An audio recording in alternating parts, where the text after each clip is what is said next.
ಎಲ್ಲ ಸ್ಪರ್ಧಾ ಮಿತ್ರರಿಗೂ crack SSC exam @SSC Kannada GK YouTube ಚಾನಲ್ಗೆ ಸ್ವಾಗತ. ಯಾರ್ಯಾರು ನಮ್ಮ ಚಾನಲ್ನ ಸಬ್ಸ್ಕ್ರೈಬ್ ಮಾಡ್ಕೊಂಡ್ರೆ ದಯವಿಟ್ಟು ಸಬ್ಸ್ಕ್ರೈಬ್ ಮಾಡ್ಕೊಳ್ಳಿ. ಹಾಗೆ ಈ ವಿಡಿಯೋನ ನಿಮ್ಮ ಫ್ರೆಂಡ್ಸ್ ಕೂಡ ಶೇರ್ ಮಾಡಿ. ಈ ವಿಡಿಯೋ ನಿಮಗೆ ಇಷ್ಟವಾದರೆ ಕಮೆಂಟ್ ಬಾಕ್ಸ್ನಲ್ಲಿ ಕಮೆಂಟ್ ಮೂಲಕ ತಿಳಿಸಿ. ಸೊ ನಿಮಗೆ ಇದರ PDF ಬೇಕಾದಲ್ಲಿ ಕೆಳಗೆ ಕೊಟ್ಟಿರೋ ನಂಬರ್ಗೆ ಕಾಂಟ್ಯಾಕ್ಟ್ ಮಾಡಿ. PDF ಲಭ್ಯವಿದೆ. ಸೊ 12 ನವೆಂಬರ್ ಅಂದು ನಡೆದ ಪರೀಕ್ಷೆಗೆ ಸಂಬಂಧಿಸಿದ ಕೆಲವು ಪ್ರಶ್ನೋತ್ತರಗಳು. ಇದೇ ರೀತಿ ವಿಡಿಯೋಗಳಿಗಾಗಿ ತಪ್ಪದೇ ಸಬ್ಸ್ಕ್ರೈಬ್ ಮಾಡೋ. ಬನ್ನಿ ಪ್ರಶ್ನೆಗಳು ನೋಡೋಣ. MC ಮೇರಿಕೋಮ್ ಅವರು ಇತ್ತೀಚೆಗೆ ಅಂತಾರಾಷ್ಟ್ರೀಯ ಸ್ವರ್ಣ ಪದಕ ಯಾವ ಟೂರ್ನಮೆಂಟ್ನಲ್ಲಿ ವಿಜೇತರಾದರು? ಇದಕ್ಕೆ ಸರಿಯಾದ ಉತ್ತರ ಪ್ರೆಸಿಡೆಂಟ್ಸ್ ಕಪ್ 2019. ಸೊ ಇಂಡೋನೇಷ್ಯಾ ಲಾಬುವಾನಾದಲ್ಲಿ ನಡೆಯಿತು. ಸೊ ಇವರು ಬಾಕ್ಸಿಂಗ್ ಪ್ಲೇಯರ್. ಹೆಚ್ಚಿನ ಮಾಹಿತಿ ನೋಡಿ. ಇಂಡೋನೇಷ್ಯಾದ ಲಾಬುವಾನಾ ಬಾಜೋದಲ್ಲಿ ನಡೆದ ಪ್ರೆಸಿಡೆಂಟ್ ಕಪ್ನಲ್ಲಿ ಮೇರಿಕೋಮ್ ಅವರು 51 kg ವಿಭಾಗದಲ್ಲಿ ಎಫ್ರಿಲ್ ಫ್ರಾನ್ಸ್ ವಿರುದ್ಧ 5-0 ಅಂತರದ ಜಯ ಸಾಧಿಸಿದರು. Next question.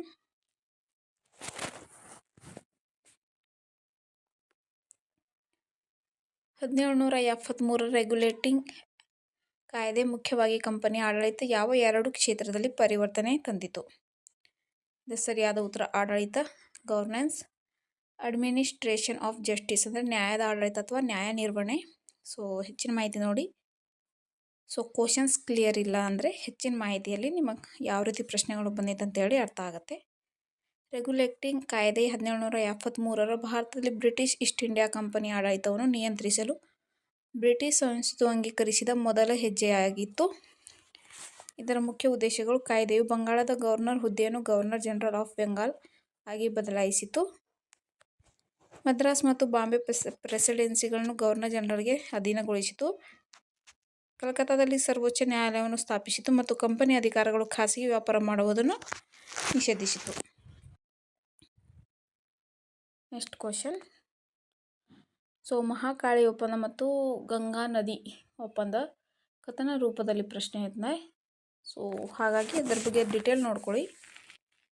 ಮಹಾಕಾಳಿ ಒಪ್ಪಂದ ಅಥವಾ ಮಹಾಕಾಳಿ ಸಂಧಿ ಅಂತಲೂ ಕರೀಬಹುದು ಎಂಬುದು ನೇಪಾಳ ಸರ್ಕಾರದ ಮತ್ತು ಭಾರತ ಸರ್ಕಾರದ ನಡುವೆ ಮಹಾಕಾಳಿ ನದಿ ಜಲಾನಯನ ಪ್ರದೇಶದ ಅಭಿವೃದ್ಧಿ ಕುರಿತು ಮಾಡಿಕೊಂಡ ಒಪ್ಪಂದವಾಗಿದೆ. ಈ ಒಪ್ಪಂದಕ್ಕೆ 1996ರಲ್ಲಿ ಸಹಿ ಹಾಕಲಾಯಿತು. ಸೊ ಗಂಗಾ ನದಿ ಒಪ್ಪಂದ ಭಾರತ ಮತ್ತು ಬಾಂಗ್ಲಾದೇಶ ನಡುವೆ ಡಿಸೆಂಬರ್ 12, 1996ರಂದು ಸಹಿ ಹಾಕಲಾದ ಒಂದು 30 ವರ್ಷಗಳ ಅವಧಿಯ ಒಪ್ಪಂದವಾಗಿದ್ದು ಗಂಗಾ ನದಿಯ ನೀರನ್ನು ಹಂಚಿಕೊಳ್ಳುವ ಗುರಿಯನ್ನು ಹೊಂದಿದೆ. ಫರಕ್ಕಾ ಬ್ಯಾರೇಜ್ಗೆ ಸಂಬಂಧಿಸಿದಂತೆ ನೀರಿನ ಹಂಚಿಕೆಯ ವಿವಾದವನ್ನು ಇದು ಪರಿಹರಿಸಿತು. ಕಲ್ಕತ್ತಾ ಬಂದರಿನ ನಿರ್ವಹಣೆಗಾಗಿ ಹುಗ್ಲಿ ನದಿಗೆ ನೀರನ್ನು ತಿರುಗಿಸಲಾಯಿತು. ಒಪ್ಪಂದವು ಜನವರಿಯಿಂದ ಮೇವರೆಗೆ ಶುಷ್ಕ ಋತುವಿನಲ್ಲಿ ಕನಿಷ್ಠ ನೀರಿನ ಹರಿವನ್ನು ಖಾತರಿಪಡಿಸುತ್ತದೆ.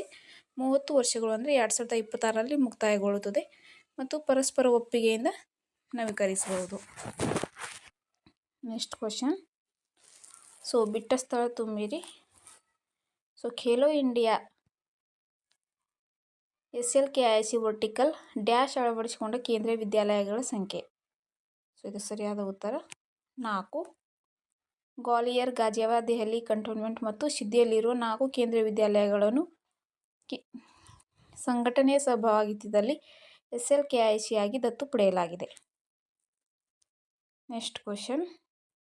ಯಾವ ಭಾರತೀಯ ರಾಜನೀತಿ ಪ್ರಧಾನಿಯವರು ಪರಿಸರ COP30 ಮತ್ತು ಜಾಗತಿಕ ಆರೋಗ್ಯ ಕುರಿತ 17ನೇ ಬ್ರಿಕ್ಸ್ ಶೃಂಗಸಭೆಯ ಅಧಿವೇಶನವನ್ನು ಉದ್ದೇಶಿಸಿ ಭಾಷಣ ಮಾಡಿದರು?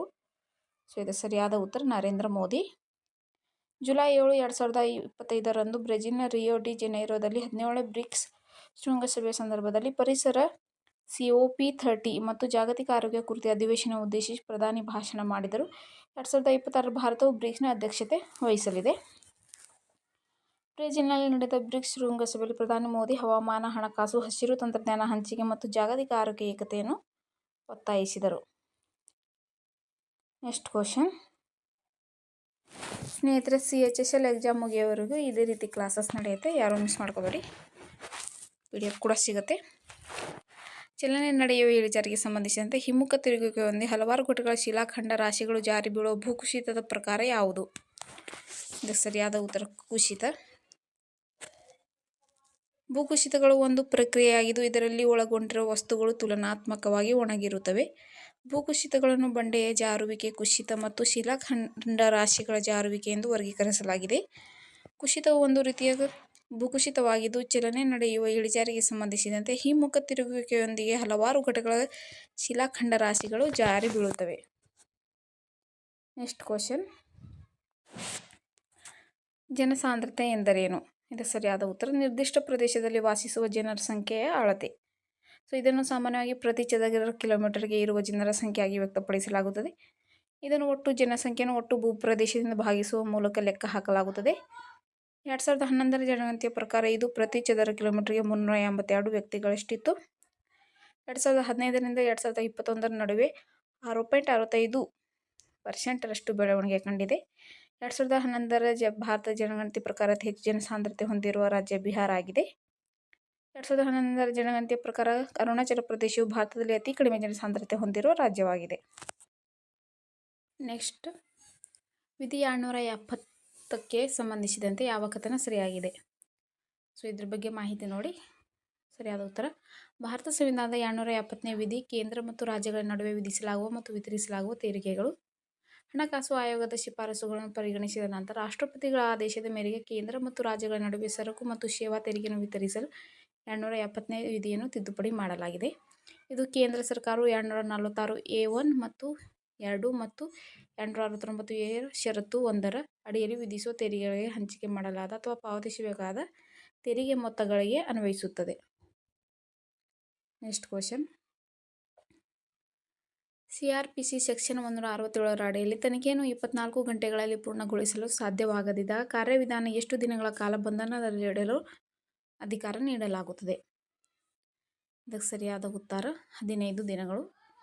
ಸೊ ಹೆಚ್ಚಿನ ಮಾಹಿತಿ ನೋಡಿ. ಯಾವುದೇ ವ್ಯಕ್ತಿಯನ್ನು ಬಂಧಿಸಿ ಕಸ್ಟಡಿಯಲ್ಲಿ ಇರಿಸಿದಾಗ ಮತ್ತು ಸೆಕ್ಷನ್ 57ರಿಂದ ನಿಗದಿಪಡಿಸಿದ 24 ಗಂಟೆಗಳ ಅವಧಿಯೊಳಗೆ ತನಿಖೆಯನ್ನು ಪೂರ್ಣಗೊಳಿಸಲು ಸಾಧ್ಯವಿಲ್ಲ ಎಂದು ಕಂಡುಬಂದಾಗ ಈ ಸೆಕ್ಷನ್ ಅಡಿಯಲ್ಲಿ ಆರೋಪಿ ವ್ಯಕ್ತಿಯನ್ನು ಯಾರಿಗೆ ಕಳುಹಿಸಲಾಗಿದೆಯೋ ಆ ಮ್ಯಾಜಿಸ್ಟ್ರೇಟ್ ಪ್ರಕರಣವನ್ನು ವಿಚಾರಣೆ ಮಾಡಲು ಅಧಿಕಾರ ಹೊಂದಿರಲಿ ಅಥವಾ ಇಲ್ಲದಿರಲಿ ಕಾಲಕಾಲಕ್ಕೆ ಅಂಥ ಮ್ಯಾಜಿಸ್ಟ್ರೇಟ್ ಸೂಕ್ತವೆಂದು ಭಾವಿಸುವ 15 ದಿನಗಳನ್ನು ಮೀರದ ಅವಧಿಗೆ ಆರೋಪಿಯನ್ನು ಬಂಧನದಲ್ಲಿಡಲು ಅಧಿಕಾರ ನೀಡಬಹುದು.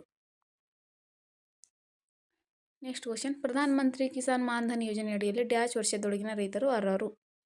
ಸೊ ಬೇಕಾದ ಅರ್ಹತೆ ವಯಸ್ಸು 18ರಿಂದ 40 ವರ್ಷ. ಸೊ ಯೋಜನೆ ಪ್ರಾರಂಭವಾಗಿದೆ 2019 ಮತ್ತು 2020ರಲ್ಲಿ. ಇದರ ಉದ್ದೇಶ ಸಣ್ಣ ಮತ್ತು ಅತಿ ಸಣ್ಣ ರೈತರಿಗೆ ವೃದ್ಧಾಪ್ಯದಲ್ಲಿ ಪಿಂಚಣಿ ಮೂಲಕ ಸಾಮಾಜಿಕ ಭದ್ರತೆ ನೀಡುವುದು. ಸೊ 18ರಿಂದ 40 ವರ್ಷ ವಯಸ್ಸಿನೊಳಗಿನ ಸಣ್ಣ ಮತ್ತು ಅತಿ ಸಣ್ಣ ರೈತರು 60 ವರ್ಷ ವಯಸ್ಸನ್ನು ತಲುಪಿದ ನಂತರ ತಿಂಗಳಿಗೆ ಕನಿಷ್ಠ 3,000 ಖಚಿತ ಪಿಂಚಣಿಯನ್ನು ನೀಡಲಾಗುತ್ತದೆ.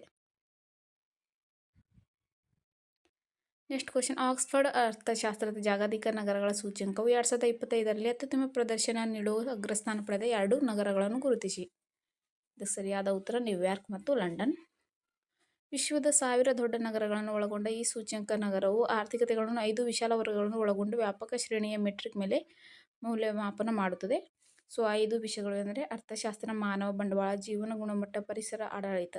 ಇದು ಪ್ರತಿಯೊಂದು ನಗರದ ಸಾಮರ್ಥ್ಯ ಮತ್ತು ದೌರ್ಬಲ್ಯಗಳ ಸೂಕ್ಷ್ಮ ತಿಳುವಳಿಕೆಯನ್ನು ಒದಗಿಸುತ್ತದೆ. ನೆಕ್ಸ್ಟ್ ಸ್ನೇಹಿತರೆ, CHSL ಎಕ್ಸಾಮ್ ಮುಗಿಯುವವರೆಗೂ ಇದೇ ರೀತಿ ವಿಡಿಯೋಗಳಿಗಾಗಿ ತಪ್ಪದೆ ನಮ್ಮ ಚಾನಲ್ನ ಸಬ್ಸ್ಕ್ರೈಬ್ ಮಾಡ್ಕೊಳ್ಳಿ. ಹಾಗೆ ನಿಮ್ಮ ಫ್ರೆಂಡ್ಸ್ಗೂ ಕೂಡ ಶೇರ್ ಮಾಡಿ. ತಪ್ಪಾದಲ್ಲಿ ದಯವಿಟ್ಟು ಕ್ಷಮಿಸಿ. ಲಘು ಉದ್ಯಮಕ್ಕೆ ಸಂಬಂಧಿಸಿದ ಸರಿಯಾದ ಆಯ್ಕೆ ಯಾವುದು? ಇದು ಸರಿಯಾದ ಉತ್ತರ, ಲಘು ಉದ್ಯಮವು ಗ್ರಾಹಕರು ನೇರವಾಗಿ ಬಳಸುವ ವಸ್ತುಗಳನ್ನು ಉತ್ಪಾದಿಸುವ ಒಂದು ಕೈಗಾರಿಕಾ ವಲಯವಾಗಿದೆ. ಸೊ ಹೆಚ್ಚಿನ ಮಾಹಿತಿ ನೋಡಿ.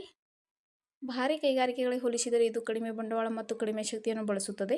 ಉದಾಹರಣೆಗಳಿಗೆ ಆಹಾರ ಸಂಸ್ಕರಣೆ, ಜವಳಿ, ಟೆಕ್ಸ್ಟೈಲ್, ಪ್ಲಾಸ್ಟಿಕ್, ಗೃಹೋಪಯೋಗಿ ವಸ್ತುಗಳು, ಆಟಿಕೆಗಳು ಮತ್ತು ಪ್ಯಾಕೇಜಿಂಗ್ ಸೇರಿವೆ.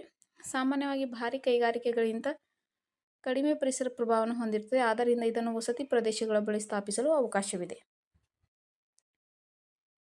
ನೆಕ್ಸ್ಟ್, ಸಮುದ್ರದ ಗೋಡೆಗಳನ್ನು ನಿರ್ಮಿಸುವುದು, ಮೂಲ ಸೌಕರ್ಯಗಳನ್ನು ಎತ್ತರಿಸುವುದು ಅಥವಾ ತಗ್ಗು ಪ್ರದೇಶದ ಕರಾವಳಿ ಪ್ರದೇಶಗಳಿಂದ ಸಂಪೂರ್ಣವಾಗಿ ಹಿಂದೆ ಸರಿಯುವುದು ಹವಾಮಾನ ಬದಲಾವಣೆ ಸೂಚಿಸುವ 2 ತಂತ್ರಗಳು ಯಾವುದು?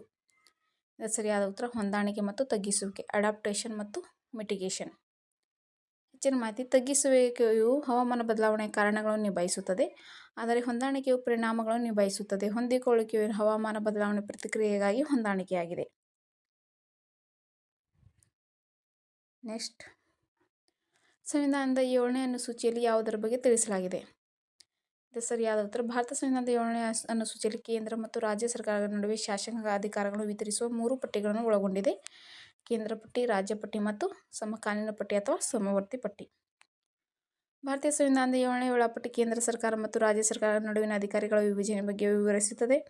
246ನೇ ವಿಧಿಯ ಭಾರತೀಯ ಸಂವಿಧಾನದ 7ನೇ ವೇಳಾಪಟ್ಟಿಯೊಂದಿಗೆ ವಿವರಿಸುತ್ತದೆ. ನೆಕ್ಸ್ಟ್,